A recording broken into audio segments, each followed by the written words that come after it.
আসসালামু আলাইকুম।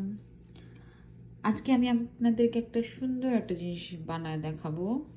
সেটা হচ্ছে বিটরুট কাঞ্জি।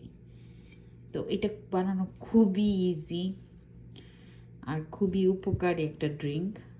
সো এখানে আমি বিটরুট কুচি করে কেটে দিছি, 1 চামচের মতো সরিষার গুঁড়া দিছি, আর অল্প পরিমাণ মতো আমি বিট লবণ দিছি। তো এইটা আমি এইটার মধ্যে এখন পানি দিয়ে দিব। পানি দেওয়ার পরে পানিতে একদম ভরে এটাকে আমি 3 দিন রেখে দিব। 3 দিন পরে এটা খাওয়া যাবে।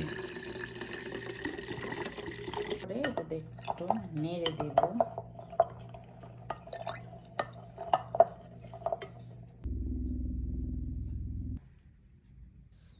এই তো আমার বিট রুট কাঞ্জিটা রেডি হয়ে গেছে। এটা এখন খাওয়ার উপযোগী হয়ে গেছে।